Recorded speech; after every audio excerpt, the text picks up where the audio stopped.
Hi there, welcome to Spiritual Truths with your host Kerry-Marie. Today I'm delighted to have with me Zane Smith.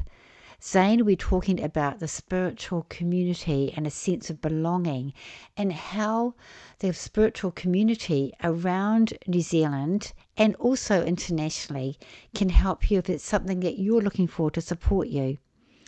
Zane is actually the president of the Milford Spiritual Centre, which he'll discuss with us. He'll also talk about his own journey, about what brought him to spirituality, and in particular mediumship and evidence was really important to him because he's got such a logical mind. So people with logical minds, you might find this very interesting. He also talks about his passion for mediumship and how important evidential mediumship is to Zane. Along with this, he talks about how he demonstrates around mainly Auckland and in particular SNUI, which we've discussed in other podcasts. He also talked about a spiritual truth, and it's a sense of loving, honouring and accepting yourself, which I think is an important spiritual truth. If you wanted to know more about the spiritual community, how it can serve you, how it can support you, and it's something that you could get involved with, have a look at this podcast. And remember to like the podcast and to help us subscribe. Also remember, if you would like to buy my cards, Messages from Spirit, go to kerry-marie.co.nz, go to contact me, and you can contact me regarding my book and my cards. Along with that, if you go to my bookings, kerry-marie.co.nz, you can also book a reading or a healing with me. And I do also discuss healing and how healing is important to me in this podcast as well. Blessings and love, Kerry-Marie.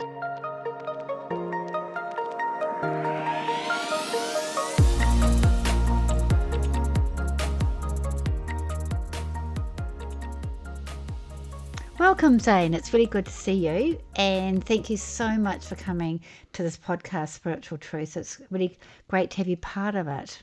Oh, you're most welcome. Thank you for the invitation. Yeah. As you can see, I've done my hair specially for the occasion. No, I'm really grateful. Thank you. And so, first of all, would you mind just telling us a little bit about yourself, about your background, and about who Zane is? Yeah. Oh, okay. Well, I guess that I'm a medium myself, so I demonstrate on the spiritualist churches around Auckland mainly, and sometimes a little bit out of Auckland, as well as demonstrating on the SNUI, which you would be familiar with as well. I see you doing that now. Yep, Great. absolutely. First time a couple of months ago. Great. Apart from that, involved with the Milford Spiritual Centre. Yes. Have been for probably the best part of 15 years.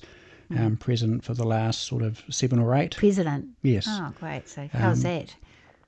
I enjoy the experience, ultimately.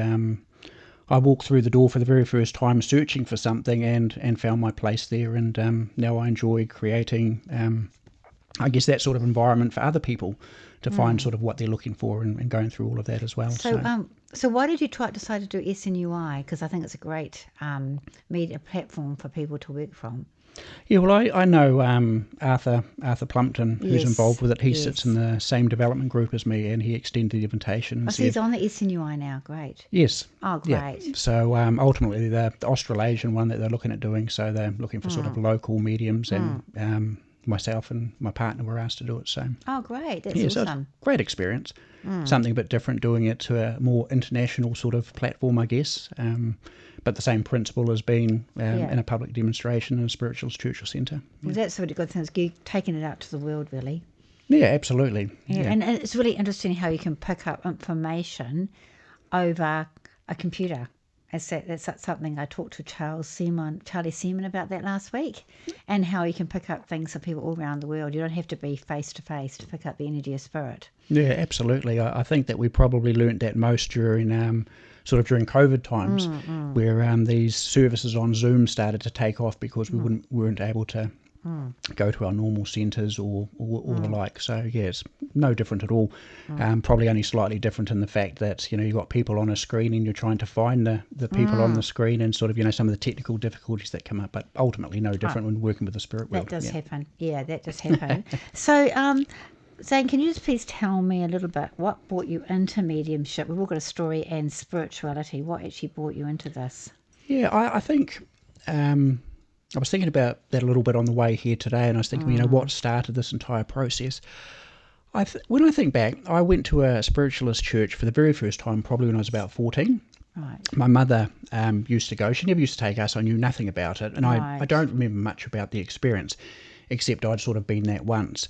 But ultimately, I got involved. I was probably about 28 years of age, I suppose, at that point, 45 now. But there was an ending of a relationship. Right. And the split with the mother of my child. We had a house together, sort of cars and friends together and all that sort of thing. And ultimately, with the ending of that experience, I guess I was struggling to deal with the world a bit more. What was my purpose? What was I about? I was struggling a little bit with confidence. Will, anyone love me again? All those sorts of things that come to the forefront. And if I'm really honest, it got to the point where I thought, do I actually want to be here? Yes, I understand that. Yeah. So it was at that point where I thought, well, what can I do and what can I try? So for whatever reason, there was a calling, to go to a spiritualist church. And it's not the one that I reside at today. But I thought, well, I'll go along. I'll try it out and just see if there's any truth to this. And so basically I hopped in the car, and on the way there, and I don't over-embellish here, I said to God or Jesus, I said, you've got one one effing chance to prove to me that there is something, within this. Yeah. And ultimately, as I, sort of walked through the door for the first time, I said, well, I guess this evening is cancelled.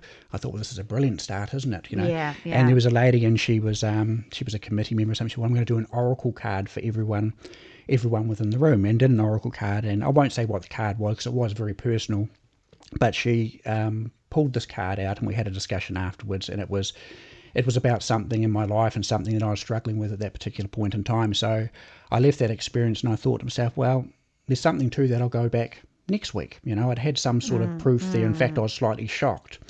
So the next week I went back, and we're lucky enough they actually had a medium on platform. And this lady come directly to me, and she said, may I come to you, sir? And she said, I've got a man here within the spirit world. I believe he's a family member, and he would be an uncle, and he passed in a motorbike accident. Do you know who this person is? And of course I did, because that's how my uncle passed. So I left that experience thinking, well, look, there must be more to this.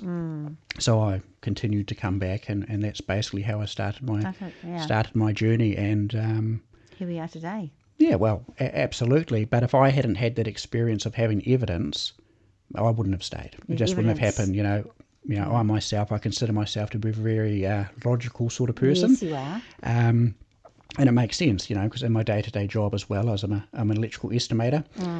So, I go through drawings, and I count things, and I calculate numbers, and, risk and all those sorts of things. So, to me, it's not a matter of someone coming to me and say, Zane, I have your mother here. The first thing my brain says is, well, okay, offer me some evidence to support that, and that's important. That's important. It's interesting, just take it back a bit, is that you talked about, I think this can quite often happen to mediums sometimes, is that people hit rock bottom, because I did talk about that in one of my podcasts. So you sort of hit this rock bottom time in your life, you think, where from now? And it's sort of like a pivotal point in your life, isn't it? And it's amazing how that was a thing that helped you, that saved you, really, and brought you where you are today. Oh, absolutely. So it wasn't just the evidence of mediumship, it's also what this whole positive, centre and the whole community around that, how that supported you at that time, at the right time. Well, absolutely. I say, I started at a different spiritualist church to start with, and I was probably there for maybe 4 months or so.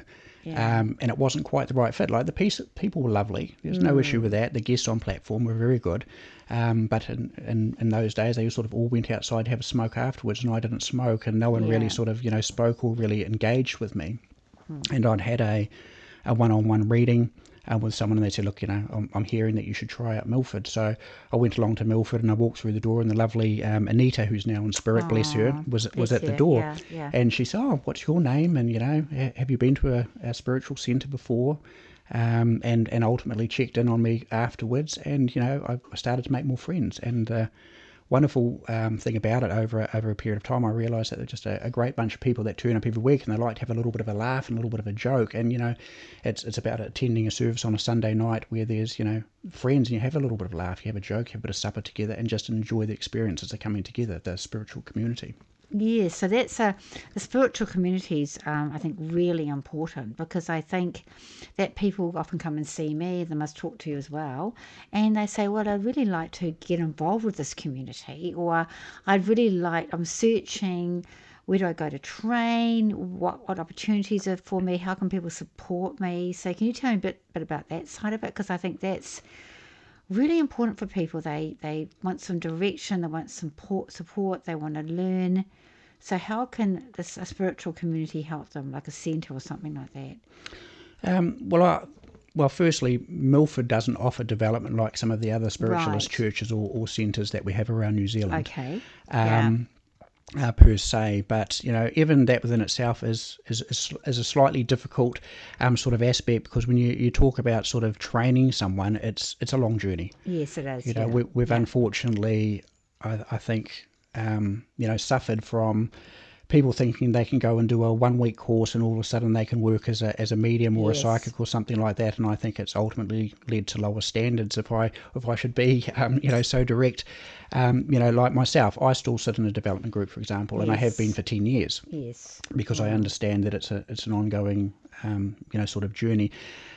So firstly, when you're looking for support, there's a number of spiritual centres or churches, and they're all slightly different. They've got different people running them, different people attending.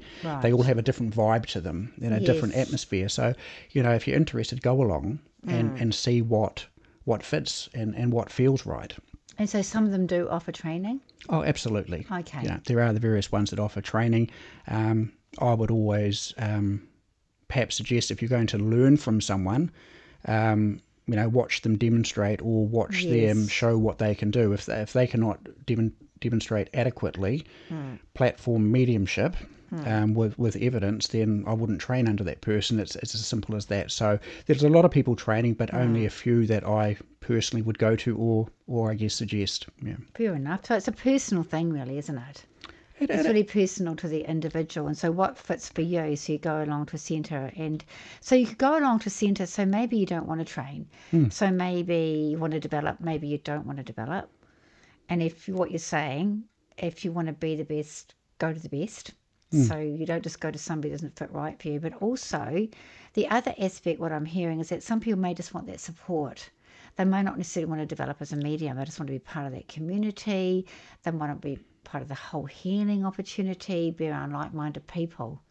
well, Yeah. absolutely. Yeah. I think people go to spiritual churches or centres for completely different reasons. Even those that sit in development, it doesn't mean that they want to be, do one-on-one readings, and it doesn't mean that they want to be a platform medium. Sometimes they're just there to have the experience, to find themselves, to connect more Yes. deeply with the spirit world. And let's face it, not everyone can be a medium or can develop it to a sufficient ability. So there's that. But people walk through the door for various reasons. Maybe they're looking for some sort of inspiration on how to live their life. The 7 principles, we talk about the eternal progress of the human soul. Well, that's getting to know each other, ourselves, other people, having compassion for other people, and I guess through meditation in some way, sort of, knowing ourselves better, noticing the emotions, the thoughts, the feelings that come up, and, we learn from that experience and basically be better human beings. But, so there is that aspect, but people come through the door because of loss. They've lost a Yes. loved one, and they want some sort of evidence to support that their loved one has survived this physical death. So there's that aspect as well. So in a typical demonstration on the platform, as you're aware, the person, the guest on platform, is going to do some sort of address which should be spiritually inspired. Yes. They may talk about their own experiences. So an address, if you take that back, because we understand what an address is, but the listeners won't understand what address is. So can you explain what an address is in a spiritual service, so like a divine service, isn't it? So can you explain what a address is? I know what it is, but the listener doesn't. Yeah. Well, I guess that's the Necessarily, yeah. inspiring part of the evening. Like if you think about it in the traditional religions, they have a sermon, from Yes. the platform. Well, that's the equivalent within a spiritual sort of environment. But the person that's there, the idea is to sort of invoke thought. They may very well be, they could talk about the 7 principles of spiritualism. They could talk about some of their experiences and what they've learnt, all those sorts of things. But the idea is to provoke thought within the congregation, say, well, oh, I sort of understand what they've been through, that had that experience. The thoughts are, what would I do in that situation? Would I do the same thing? Would I do something different? Hopefully it helps us to think about, morally where we stand as well. So it's a philosophy in some ways too. It some is, sort of philosophy. yeah. So it can be. So it's not readings. That's what I want to make clear to the listeners. It's not readings. Basically, sometimes I've seen them read, haven't they? They might read a passage. Oh, absolutely. They do a reading, so they might read something from some book they've read, or some passage they've read, or a poem, or they might talk about experience, and then they talk about, but like I was brought up Catholic, so they had a reading from the Bible or the Testament. I think it was the Old Testament. Have a reading in the Gospel. That's from the Gospel, and then the priest would talk about that philosophical side of it. So it's a bit similar to that, isn't it? Well, it is, because they also do a reading as part of the service. You're quite right, where they'll read something from a book. And going right back with spiritualist churches, obviously they come from Christianity, so often in the old days they used to do a reading from the Bible. Back then we've evolved a bit since then, but people will read something they find inspiring. Yes. Their address is generally speaking more off the cuff, and then they'll talk for sort of 10-15 minutes sort of thing, and hopefully inspired a bit by the spirit world, or inspired by the more spiritual aspect of themselves, and share experiences. So I was going to say that too, because do you feel that mediums do get inspired when they're giving an address? Well, certainly it depends on the person who's working, as you'll be aware in spiritualist churches or centres. There are those that are working more psychically versus those that are working more mediumistically, and there's everything in between. So people can be sharing their own thoughts, or they can be impressed upon by the spirit world, by their spirit team, helpers, someone within the spirit world, and and build on those few words. But it's ultimately about inspiring people, and that's what everyone goes along for, to be provoked with thought and to go, oh yeah, I can sort of relate to that experience. And supported. Oh, absolutely. That's certainly a big part. And the other part of the service, as you brought up, is the healing aspect, the hands-on healing, where people can take a seat, and the healers will allow, healing to come through from those within the spirit world, whether that's for an emotional, mental or physical sort of issue, but ultimately to help people. So a big part of what we do. And of course, the other aspect as well, of course, is what I generally use the term demonstration of spiritual communication, because mainly because it covers everything. It covers everything, because if we talk about mediumship, mediums demonstrating, they might want to say, well, we're going to have a demonstration of mediumship now. Yes. And of course, mediumship is communication with people who now reside in the spirit world, who have had an earthly experience. That's mum, dad, grandma, whoever, friends, acquaintances, and sometimes people you actually didn't like when they were alive, because it does happen.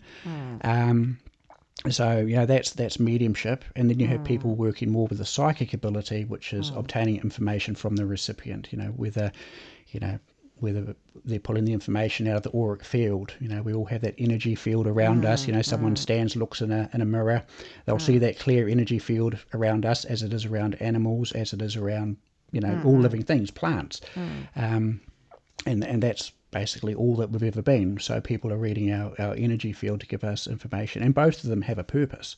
Yes, absolutely. And from my perspective, and this is what I always default to, is where is the evidence and what it is they're doing when it comes to the messages part of the evening. That's really important. I think that's something we sort of bonded on, because you saw me demonstrate. I hadn't met you before, and you rang me and said, could I come and demonstrate? There's something about the evidence, or something way that with the demonstration that you saw me that we do at the time. Yeah, well, absolutely. Like I said before, I'm quite a logical sort of person. Someone says something to me, well, prove it to me is sort of the idea. But if we look at the psychic ability, for example, the evidence is there. Yes. Because someone's telling you about yourself. Yes. If someone says to me, look, Zane, with you at the moment, I can see that you've bought a new car recently, and that you're having ongoing problems with it, I would say, well, yes, you're correct. They're telling me about the present moment and what is going on for me. And at the same time, if they're talking about my past, which sometimes comes up within the readings from a healing aspect, they say, well, look, I know that many years ago this took place. You would know that to be correct, because evidentially they're right or wrong. It's your own history, Where it becomes grey, obviously, is if they're talking about the future. or the potentials for the future. We're going to be Because talking that in the next podcast. It's going to be a really big subject about the future. And obviously you can't prove that, but if it comes into fruition, then obviously the evidence is there with that. Mediumship, which is absolutely where my passion is. I don't do one-on-one readings. It's not my thing. I like the platform demonstration side of things. Okay, That's interesting. That's where I feel most inspired. But you know, the evidence should be there. And I've been in numerous debates over the years about this with other people that demonstrate on platform. Not that I think my way is the best, but also debates with people that have run other spiritualist churches and centres. You know, someone said to me once, well, you know, Zane, you've got this strong focus on evidence, but, you know, the people that sit in the congregation, they already believe in the spirit world. They've already had all that evidence. And my answer to them was, well, you know, that may be true. But ultimately, if someone walks through the door for the very first time and they do not have some evidence to support what it is that we claim to be doing, then are they going to return? If they're like me, they wouldn't. So it is important. But at the same time, do they seriously expect me to believe that my mother would come through from the spirit world to give me a message, to support me within life, but she wouldn't want to be recognised? Let's be realistic here. They come from the spirit world, but for myself, when it comes to evidence, I suggest there's only one question you really need to ask, and that is, has enough evidence been given that the recipient understands who it is?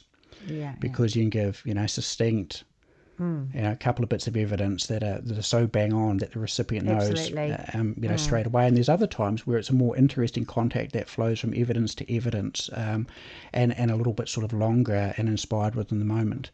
Take time. Really interesting about what you're talking about. I feel though, with the spirit world, and I had someone that comes to see me regularly, and we know that it's her husband that's passed away. But what he comes through and says things that is about what's going on in her life. Basically, he said, you just found your hammer, and she had. He described these shoes and laces she'd just bought, and this bread she'd actually bought, and that she liked eating. She's buying raspberries every week. Right. So he described the things that she does day to day, which is outstanding. So evidence doesn't have to always be necessarily about the spirit and about their life. It can be about, they can give information what's going on in your life, which can cross over with psychic. It does, yes. Yes, because you can think, well, that's in the aura, but I know myself that quite often I get given evidence, and I know it's coming from here, and it's about their life, or they're going to travel soon, or they're packing their bags, there's a birthday coming up, something that's happening, or there's a wedding, there's a baby on the way, all those sort of things, and that comes from the spirit world, and it could come across as psychic, but it's not. That's right. Yeah, so it's not necessarily what's going on in life is necessarily psychic, is it? Well, no, it's not. There's two aspects to it with that. With mediumship, those people within the spirit world are coming through because they love us or they care about us. Yes, that's right. So they're providing evidence to support that. Yes, they're there, and also as part of that, taking an interest in our day-to-day life. They are watching over some of the things that we're doing. They're not there all the time, but they are aware of how we're living our earthly life. Without doubt. Interesting thing is that with the evidence is that for you personally, you said to me you're quite logical, and obviously with evidence you have to sort of almost be in an altered state. That's how I find. If I'm in my logical mind, if I try to think about it, it's always wrong. It's like giving the information that comes through. So someone who's quite analytical with your work, how do you deal with that? Well, I think there's two parts to it. I think when I started to develop, it was quite hard to develop because, for myself, I would over-critique my own sort of work. And in the beginning, you're getting tiny little aspects of the spirit world and reality. You're trying really, really hard. And so I think, probably a hindrance within that. But also it has been, it's what's driven the desire to push myself to develop further because, logically, how does this stack up? I don't want to come across as sort of flaky or, one of those mediocre, sort of medium. So there was that aspect that kept pushing me. But what I have found is ultimately when you're demonstrating, a good result will be via of simply being within the flow, where you're just Right. basically relaxed, going with the Yes. flow, just given the information without contemplating it, without thinking it, just giving it, however it is. I think, we go back and, well, for myself, go back in the early days, I would have said, well, I'm predominantly clairvoyant. I see an image and I describe Right. what it Yes. is. Yes. Over a Yeah. period of time, I don't know where the information comes from. No, you You don't know, need to analyze it. you don't. You have a quick vision, you hear something, you feel something, you know something, it all just comes together, and that's just through the developing, all the abilities and relaxing with it. Yeah, I think that the worst thing you can do is try to interpret it and just give the information, because the message may mean nothing to the medium. It means everything to the person. And that's a sort of responsibility for them as well. Well, absolutely, and Yeah. and I've found, ultimately there's certain things that mediums can get depending on, what they like in life and what their hobbies and what their interests Yes, are. that's interesting too. If and it's funny, if I'm shown a woman's pair of shoes, I'm not going, realistically, I don't have an interest in them. They might look nice, but I've got a red pair of shoes here, and I know this person was interested in shoes, versus, I've had a time where I've been demonstrating, I've gone, well, look, I know this person used to own a red XJ6 Jaguar, which had Exactly. twin fuel tanks, You love because I have an cars. interest in cars. So certain things, Yeah. ultimately can be easier for a medium to bring across, whether it's interest and stuff they're interested in, or perhaps it's even because there's stuff that they dislike, intently as well. So there's They lots know of about different it. evidence that can come. I think the richness in the evidence that's been given, though, is, us being sort of flexible to, to bring through pretty much, sort of anything, rather than being fixed in our views What of, you're doing. what we're doing it. Yeah, I watched it. It was on SNUI. It was really interesting, and I've seen mediums demonstrate, and they talk about, because it's international, Yeah. so they talk about some sort of sport or some sort of hobby and a place.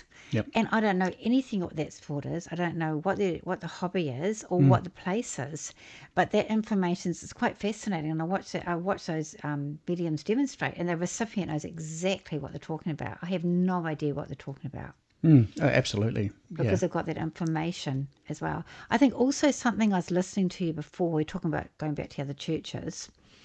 I think that element of control is not good, personally. So I feel something that Charlie Seaman said in his last podcast, and personally, it's I want to thank Charlie for that, because it's really helped with my mediumship this week. And he said, you don't get the information, it's given to you. And I love that. It's not, you don't get it, it's given to you. And also something else, it's just given, you're the messenger. And the other bit of the information I really like is that you're given what you need, not what you want. Well, absolutely. Look, Yeah, that's so key. I think you get what you need, what not what you want. And what you needed going back that time is that you needed that oracle card. Absolutely. Not what you wanted, but you needed that. And then you got what you needed the following week. Yeah. And so I'd say when people go along to a spiritualist centre or community or demonstration, we can say, as an organisation, we can say, well, this is what we want to give, because that's what the congregation want, or the people coming along want, but it may be not necessarily what they need. So what are your thoughts around that? Yeah, well, I think firstly, if as demonstrators, if we're searching for the information, we're not in the flow. No, we're not. Straight away, Yeah. there's something wrong with, something wrong with how we're connected. It should be just a process of allowing, basically. The spirit world is an infinite intelligence. The person in the spirit world is a real person. They know what evidence needs to come through. I think ultimately we pick up evidence sort of by default as they connect with us, but there will certainly be aspects of that they very much want to get across, because it will mean something to the recipient. And it can be that, it's sharing a memory, a happy memory, and they would like to share that, because there's a fondness of that memory, and then there's other, sort of interesting things that can come through. Some recipients would like, succinct, sort of information on different aspects, their passing, what they look Yes. like, all sorts of things. And there's no guarantee, that there information is isn't. going to be available. But, I think back over the years of all the demonstrations I've done, and here's probably an example. I was on platform at a lovely little spiritualist church out in South Auckland, and I brought someone through from the spirit world, and I said, oh, look, they're playing on a set of drums. I know that they played the drums. I know that they were in a band. I gave something about the age. and sort of asked who could take it. There was a little bit more to it, and 2 people put their hands up, and then I gave a bit more information, and the person took it and was there. And the person was happy enough to say, look, do you understand who it is that I'm bringing through? I said, yes, I do, absolutely. So I said, well, I'll give you the message. And as I was giving the message and finishing up, I was like, oh, that's interesting. I said, look, by chance, would you know what his favourite meal was? And she said, I would actually. And then all of a sudden I was just like, well, I know that he liked macaroni cheese, but only with bacon. And I was speaking to this lady after, and she said it was the macaroni cheese. That was the most evidential part of everything you gave, was that bit, because they had a memory about it because she used to cook it for him. So we don't know quite what it's going to be. It was interesting for me. I'm really good at making macaroni cheese. Yeah. Hate it with bacon. So I was like, oh, macaroni cheese, that's interesting. And then bacon, oh God. And I sort of noticed what was going on for me within that moment. But, so we never know quite what's going to seal the deal. No, we don't. It can be something really tiny. Like, I couldn't tell recently what the shoes and laces meant, but it was very significant to the person, and it meant so much to her, not necessarily to me. So that's really interesting. So for people... So you would suggest someone's become part of a spiritual community or centre. How would they start? Where would they go to look for that? Well, the interesting thing is there's not like a directory you can go to with New Zealand. Okay. There's none. So basically Google is your friend. Okay. Get on there and Google spiritualist churches and centres. We obviously have quite a few in Auckland, and there are a few throughout the country. Most have Facebook pages these days. A few will have websites. But it really is find what's going on in your community, go along a few times, see if it feels right for you, and see whether you're getting what you need out of it. And they'll probably go somewhere close to where they live. Do you think that would be quite good as well? A good idea? Somewhere not they have to drive too far? Well, possibly. I think it's more important that it's a good fit. Obviously there was a spiritualist church closer to me, and I chose to drive to Milford because that right works for me. For you. Yeah, so the fit is important. It comes down to what's important to you, really. If you don't want to drive too far and there's one that's local and it does the job for you, then certainly go there. But I would just say, look, try it out and see what it's like. But every single week there's different guests on the platform, so there will be ultimately people you can relate to really, really well. And there'll be some people demonstrating, oh, maybe I wish I hadn't seen that one. I guess, Yes, everything's different. So also they go to a service, they have songs and music and have someone doing, so it's a nice sort of feeling for them, isn't it? And is it usually on a Sunday? Because I've experienced it always on a Sunday. Most of them are on Sundays. Vast majority are on Sunday evenings, generally around the 7 o'clock mark. There are a few that do 2 o'clock services, one in Auckland that does a 10:30 a.m. service. An 11 o'clock service as well, actually. But there is spiritualist churches that operate on other nights in your local area. They do a Wednesday night fortnightly, so there are. And sometimes people just like to help, don't they? They don't want to necessarily become a healer, don't want to become a medium or psychic. They just want to be part of the community, and they may want to help, because I would imagine with a centre you need some help, people with cups of tea and things like that. Oh, absolutely. And put chairs out or help run the whole... Yeah. Because you probably have to have meetings, wouldn't you, as part of a committee? You have a committee. Do you have a committee? Yes, we do. Yeah. Milford, ultimately, we hire the space that we use. Right, yes. So we have to get there every Sunday night, an hour before the service starts, and we pack up, set up, pack up, and we have a wonderful committee as it happens. We've had the same people for many years and dedicate basically every single sort of Sunday night. So I'm just one person in a group of a larger group of people ultimately create an experience for the community. So sometimes people just want to help that way, don't they? They might not necessarily want to be active, demonstrating or healing, but they just want to be part of that. And that's a feel-good factor for them. Yeah, well, I think they're giving back and they're getting something from that. Yes. Yeah, I would say the vast majority of people that sit in the congregation of spiritualist churches and centres are there for the evening. They're there basically to sort of be inspired by the people that are speaking. They might want a message about their day-to-day life, or a message from their loved ones within the spirit world. That's largely what they want. I do find that a lot of people sort of get more involved in the healing aspect of it, and I think maybe they feel a little bit safer in doing the spiritual healing. It's not as daunting as trying to give a message or develop that side of things. It's interesting. I used to think that. I thought your way, but I think differently now about healing. I think healing's quite advanced. Healing is. I'm finding that because it's quite interesting, because some of the mediums that I've met over in Arthur Finney College in England, They started very much as a mediumship was everything, and then they developed more in their healing. And what I found as I've developed, I found amazing things from the healing energy. So it's not necessarily people want to be healers and can't go into mediumship. It's because healing's a form of mediumship, and it can be quite outstanding. And the information or the feeling or how it helps people can be quite outstanding, quite significant. I found that it's been quite exciting for me at times and very helpful for other people. And something that Spirit said to me once, because I'm mindful about this ego thing. It's not about Kerry-Marie. It's about, and I was doing a healing over with someone, and I was saying to Spirit, well, this is not coming from me. This is actually, you're doing this, it's not me. And they said this beautiful word. They said, we are a team. And so the team is me and Spirit and the person being healed. So I think that sometimes healing can be underrated, but I think it's a magnificent thing. Well, absolutely. I think in the first instance, I was mentioning healing in the aspect that because people are not trying to get evidence, it's less daunting. So it's a way to sort of, to take part.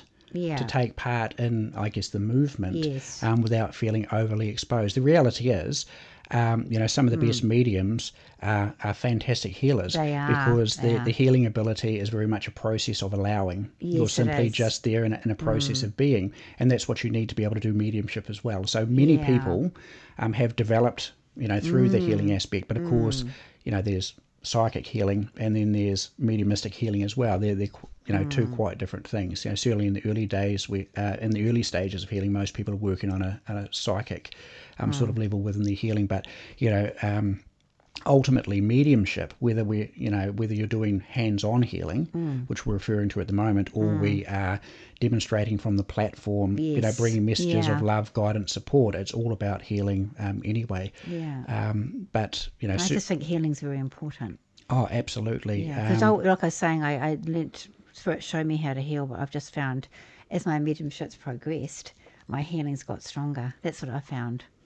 And it's been really great actually for myself and for Spirit and for the people, the recipients as well. But they're part of it. It's just like when you're doing a reading for someone, or whether demonstrating or one-on-one sitting, I feel that the person being healed is part of that healing process. Oh, absolutely. Maybe perhaps I'll share something with you around healing.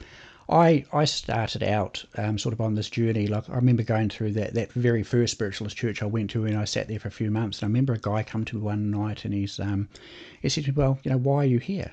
I was like, "What do you mean?" He said, "Well, you must be here for a reason. There must be something you want to do. You can't just be a member of the congregation." The reality is you can just be a member of the congregation. You're there for a sense of community and that sort of thing. And I thought to myself, I thought, well, maybe I'd like to be a healer. So I went off and I did a sort of a healing course, and then I'd get up on Sunday nights at the various churches and allow Spirit to work through me, and I enjoyed that. It was like a giving back to the community. It was like my way of taking part in those evenings, and I've really, really enjoyed that. I don't get to do it so much these days because I chair, obviously, when I'm there at the moment, but the interesting thing is, as I was going through my journey, I needed a lot of healing myself. As part I mentioned that I didn't know whether I wanted to be part of this world anymore. But ultimately, there's some great, sort of spiritual healers that, did a healing on me, and I would leave those services at the end of the evening feeling much better than when I walked through the doors, just a bit more relaxed, a little calmer. But many years ago, my father, before I got involved with spiritual churches, he had had cancer. And he had sort of radiology and chemotherapy as well. He actually had a big cancer in the side of his neck. This big lump came up, and they didn't think he was going to survive. They gave him about a 30% chance of survival, and that was optimistic in what they told him. Ultimately, he did survive for many years after that. But sort of about 7-8 years ago now, he wouldn't go back to the doctors. He's supposed to go for regular checkups, and he just chose to sort of ignore that. It's like, I've got the second lease of life, I don't want to know. But he went, one day, he suddenly had these bumps on his tongue, and he had that come up. So he went to the doctor, and the doctor said to him, look, I would like you to prepare yourself. I would say there's a 95% chance that your cancer has come back. We're going to do a biopsy in the next week, and see where you go. So my father had mentioned this to me, and my sister, and my other brother and half brothers, etc. And he was exceptionally sort of worried about the situation. Well, I was down visiting him with my sister, and she said, "Oh, look, Zane, do you think we could do healing on Dad? Do the hands-on healing?" And I said, "Well, look, if he would like it, more than happy to do it." But I wouldn't say he was an overly religious man. But his parents were obviously involved within the Christian faith, and my father was a little bit worried about the communion with spirits and those sorts of things. Yes. But I guess maybe as a sign of his desperation, he said, "Well, yes, you can do healing on me. That'll be all right." So both my sister and I did some healing on him, and he said nothing about the experience. Ultimately, by the time he went to see his doctor that week, he walked in. The doctor said these bumps, these ulcers on your tongue have just disappeared. There's nothing to test. So ultimately, a miracle had taken place. As far as as far as the doctor was concerned, my father never said much about the experience until about 3 or 4 years later, when my grandfather becomes sick, and that was really interesting because my father then said to me, we had this experience, and I believe a miracle took place." And I said, "Well, in what way?" And he said, "Well, look, I was obviously healed, and I don't know why, and I don't know how. And look, I'm not taking, full responsibility for that. No. I was one part in the process. Yeah. Perhaps it was God's will." But he explained the experience to me, and he said, "Look," he said, "it was the weirdest thing. I never said anything to you at the time, but as this healing was taking place, I could smell the entire time like a smell of dead animals." Oh, wow. And what was interesting was the fact that he was a bricklayer by trade, and he had no sense of smell from all the brick dust over the many, many years. Wow. So to him, that was part of the healing process he thought had taken place.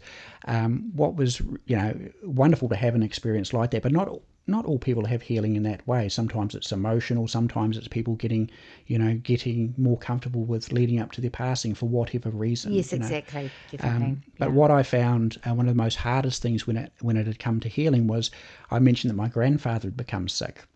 My grandfather was a very religious man, and my father said, "Well, you and your sister healed me. Can you heal him?" But you didn't heal them. It was Well, a team with spirit, but wasn't it? that's the way that's the way he looked at it. And at that moment, I said to him, sometimes the healing that takes place is not to save someone's life, but it's to ready them for passing. I don't think he really liked that response very much, but I felt it to be true. And my grandfather, whilst I was sitting next to him one particular day, I could feel the healing start emanating from me towards him without even trying. And he turned around and he looked at me and said, "No, thank you, it's not from the right spirit," which I never quite sort of understood where he was coming from. Right. And in the same breath, he said to me, "Look, could you grab this book from the windowsill?"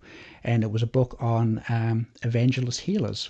Oh, wow. So my grandfather had an understanding, but it was there was a lot of things I learned from that experience. One, I realised that we can offer healing, and not everyone wants it, but also that's very true. that sometimes that it's their time for whatever reason. And also, he's got the right to say that's not the right type of healer. Obviously, he was feeling that was some healing energy. We want it from an evangelist healer, and it's ultimately, like you say, it's his choice.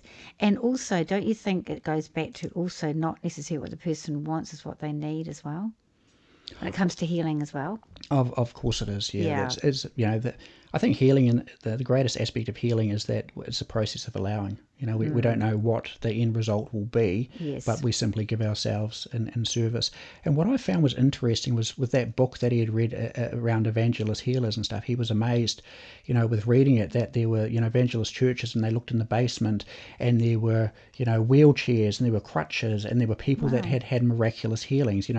Spiritual healing is not just within spiritualism or within it's phenomena. it's through all different religions, ultimately, and I guess our belief system, whether we want to use the term of spiritualism, I don't quite align with that. Spiritualism is the 7 principles. I think most people today look at, well, what can I introduce into my life that works, whether that's a bit of Buddhism, whether it's a bit of Christianity, whether it's a bit of spiritualism. Absolutely. But it's about what works for us and what I agree. I totally agree. enriches our So life. maybe you're a bit more of a healer than you realised.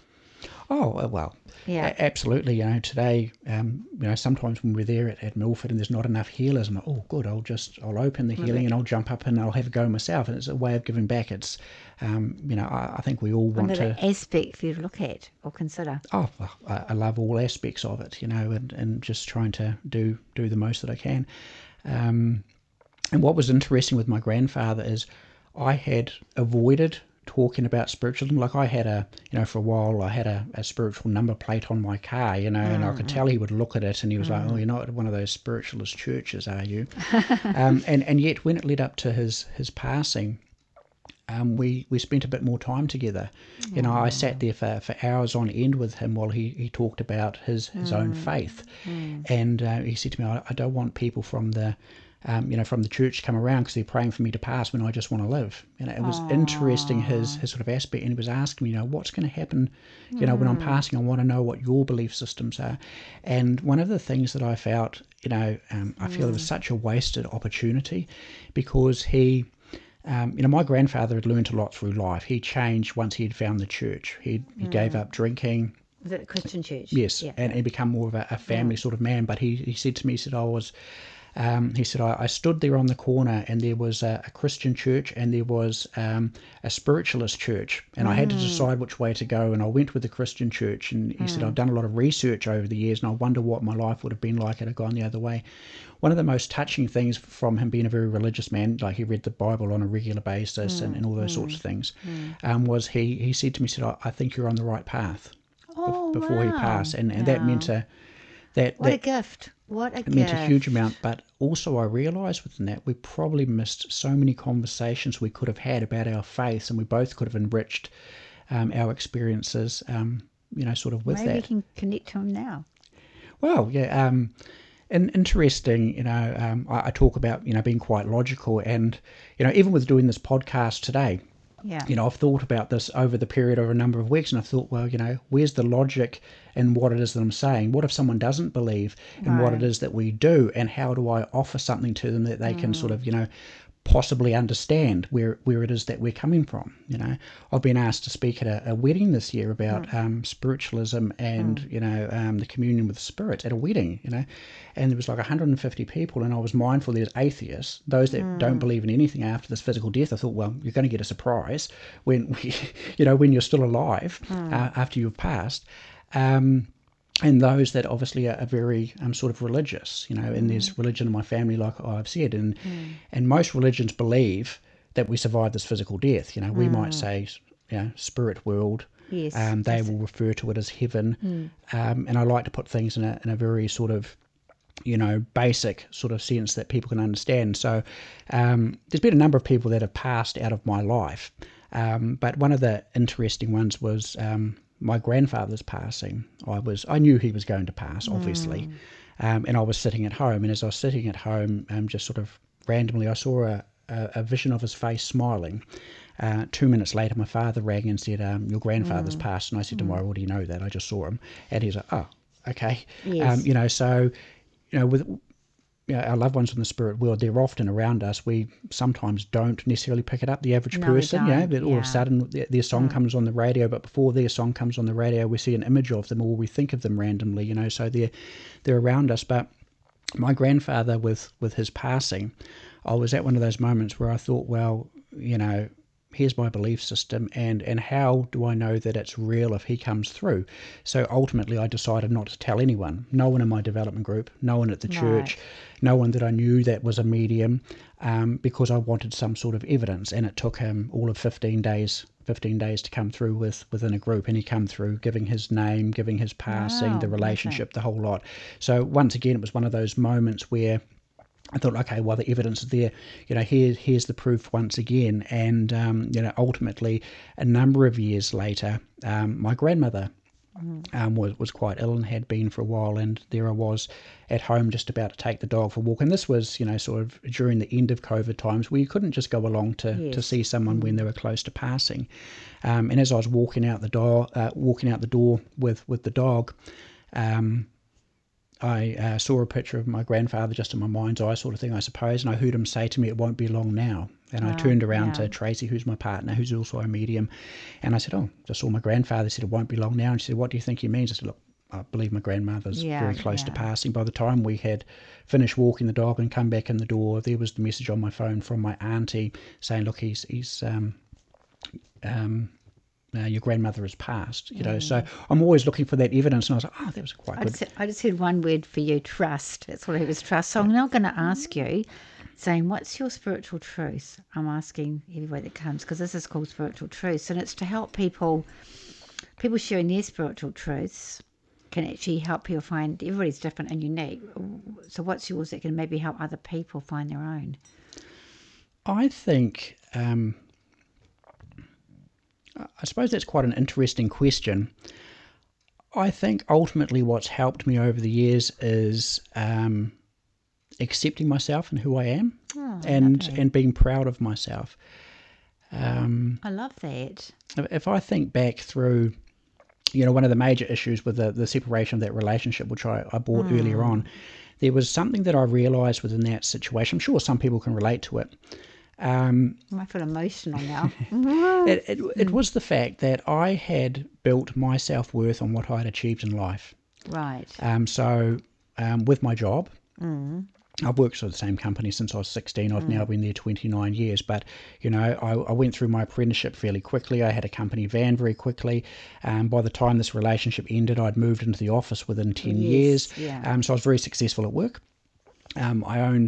Me and my partner owned our home at the age of 22. Wow. That was, all my friends were still, partying and getting drunk. We had achieved a goal. We had a child. We had a few nice cars, motorbike, I'm into all those sorts of things. But but what I realised when the relationship ended was that, I, as a teenager, I had been, sort of quite, I guess, critical of myself. Once the relationship ended, I was like, well, who's going to love me? Will I find another relationship? I knew she would move on and fairly quickly, but I thought, well, who loves me, and what do I have to offer to the world? So I didn't have a lot of self-esteem. It was self-esteem or confidence in who I was. Look, was I successful in life? Absolutely. There was no problem while I was in a relationship. Outside yourself, but not within yourself. Yeah, well, it didn't even occur to me. I didn't even know that it was there, because when I was in a relationship, I didn't feel like anyone was looking at me. Right. And there was no one interested in me for relationship purposes. So therefore I was existing in life. I had good friends and stuff, and did wonderful things, helping people out and all those sorts of things. But then when I was by myself, I thought, well, do I even love myself? Do I like myself? I would I would look in the mirror, and I think, my ears are too big, I'm going bald, all those sorts of things that went with it, So ultimately, as part of my healing, I had to, basically accept myself for who I am. And look, I could ask anyone that was around me, what value do I add to your life? And they would say, oh, well, you're a wonderful person, you're sensitive, you're always there to help people out, you're a great father, all those sorts of things. But for whatever reason, there was, and maybe it was the culmination of everything just, basically sort of exploding in that one moment, So would you say that it's like loving and honouring yourself as one of your spiritual truths? Loving, honouring, and accepting yourself. I think so, and I think that's, very important, because, as we interact with other people within our life, if we have a good sense of self, we realise that, that we have strengths. I would say we have vulnerabilities as well. And if we can understand that within ourselves, we're generally more compassionate towards other people, and we're less judgmental. So we don't look at them and go, well, I certainly wouldn't do that, we sort of go, well, look, I've made mistakes myself in the past, and even today when I'm doing things and go about my day-to-day life, and I think, oh, I got angry at that person and I swore, that wasn't very spiritual. And within that moment, I think to myself, well, okay, could I have handled that situation differently? And sometimes I go, well, I could have chosen better wording. I could have said something before I got to that point where I was stressed, and and the situation got to that point. But, honestly, sometimes I think to myself, well, you know what? You deserved it. And I'm actually quite happy with my response. And that's about owning who we are in our own spiritual truth in that Well, moment as sometimes well. you're teaching other people boundaries as well, aren't you, as well? Yeah. That's how I feel. And it's good to actually accept your own vulnerabilities as well. And I think something that Spirit quite often says to me, a word they say to me quite often is, you're only human. Well, I just want to, you're only human. I want to thank you so much, Zane, for sharing your background, your experiences, the fact that people can get hold of you through Facebook, to the spiritual, Yeah. Milford Spiritual Yeah, Centre. Milford Spiritual Centre is on Facebook, absolutely. And they can come along to the centre. They can also find you on SNUI, is that right? Oh, well, I just demonstrate there occasionally for them Yeah, as part of their divine service, so they won't find me through that. But you demonstrate from time to time in some of the spiritual churches. They can find you there as well. yeah, often I've booked in for about 30-odd demonstrations this year, and those just the ones that we've got booked in at the moment. So, there's quite a lot of that. Because I'm finding I probably do more the one-on-one readings. It's You do probably these more days, me. yeah. That's more me, and I like to do fundraising. Yes. That's my way of giving back to the community because I've got such a big family. Yeah, it is. And fundraising, within itself, it opens the door to different people within the community as well. Not everyone wants to go to a spiritualist church or a centre, but they're interested in, what this is about. And look, realistically, you can go on TV and you can watch any number of programs on sort of mediumship, but the reality is those are highly edited to a certain degree. And, a public demonstration, You can't hide. you can't, and it's quite a different experience. So that's where you get the people that sort of, I want to see if there's any evidence of them. I'm prepared to go along and support a good cause, and then ultimately they go away from that and decide based on their experience, was there some truth to that? And a lot of people will then go and research a little bit more and continue to definitely continue to search. That sort of feedback is quite interesting. Yeah. And ultimately, we can't prove to anyone that the spirit world exists. We offer an experience, and then they then decide for themselves. It's a very personal experience. So, messages from Spirit, show that up. So, what happened for me is that I used to wake up every morning and I heard Spirit. I'm very clairaudient, and I heard Spirit talking to me. And I love oracle cards, and I used to give other people's oracle cards, and they were like angel cards, but I really wanted something from Spirit world. So I just started writing these down, and I thought, I might have been silly, doing this. And then my PA, Anne, she read some of my cards and she just burst into tears. She said it really touched her soul. So I knew I was supposed to write them. And so they're inspired by the spirit world. And so I've got some instructions how to use them. I tend to just put white light through them, and I say prayer, and I draw a card. Okay. That's how I work. And it's quite usually, people say to me all the time, they're really pertinent at that time. And sometimes when you draw a card from them, you can actually feel a spirit connect with them. So sometimes I feel this is this person talking to you, or this person talking to you. And as a medium, it'd be quite interesting to feel the energy with them. So I'd like to give those to you. Thank you so much for coming. Oh, thank you. That's very kind. I'll have a look through them. Yeah. You've got quite a few different packs of cards and the like at home. But they're a bit different because they're from Spirit World. Yes. Straight from Spirit. Okay. Thank you, Zane. Thank you. Most welcome. I just want to tell you about my next workshop coming up on the 14th of July, Meaningful Mediumship. It's a Sunday and be held in Orewa. You can book those through my website.